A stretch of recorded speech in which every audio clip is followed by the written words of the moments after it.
El passat divendres tornà el teatre a Mislata amb l'espectacle Cantant sota les bales, del grup Estrès de Quatre.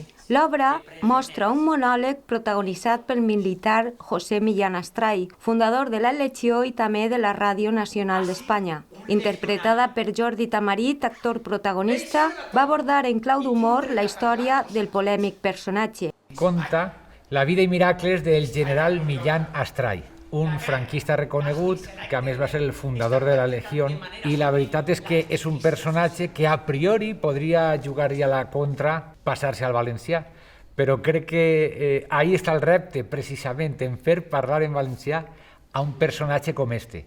Durant l'espectacle podrem veure una successió de com va ser la seva vida militar, els seus famosos trets que li van fer perdre algunes parts del seu cos, i el famós enfrontament que va tindre al Paranimf de la Universitat de Salamanca amb Unamuno en l'any 36.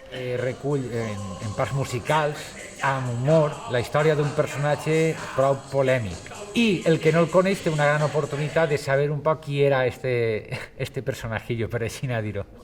Cada divendres, fins al 29 de gener, el teatre rep la visita d'actors, actrius i companyies no professionals que tracten de demostrar el seu talent i creativitat en una mostra que és un referent en l'àmbit de la comunitat i en el teatre en llengua valenciana.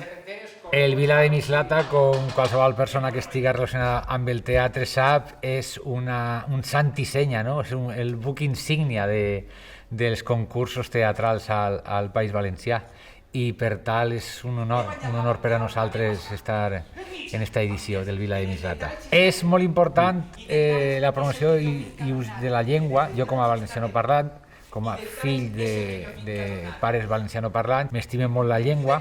Este muntatge, com és un unipersonal, me donava l'oportunitat de poder fer-lo en la seva versió en castellà i valencià, i hem aprofitat la circumstància per a poder promocionar un poc el valencià. És un repte i estem molt contents de posar-lo en marxa.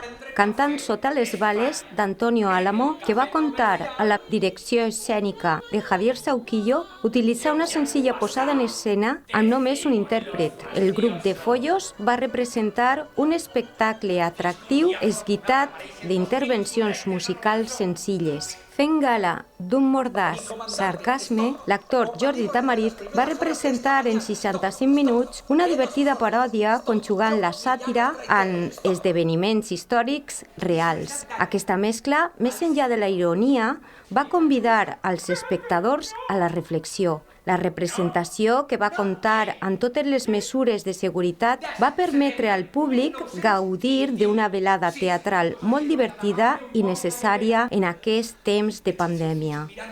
Precisament, als teatres tenim molta seguretat. Es segueix un protocol de seguretat molt estricte i és un lloc molt, molt segur. Per això volíem convidar a la gent a anar al teatre, a que no tinguera por de vindre al teatre, perquè és un lloc amb molta seguretat. I a més van a poder continuar gaudint d'algo tan impressionant com és el directe d'una obra de teatre. La pròxima representació serà La Clau, el divendres 4 de desembre, i estarà a càrrec del grup de la Ribera Malatesta Teatre. Y la pelea más fiera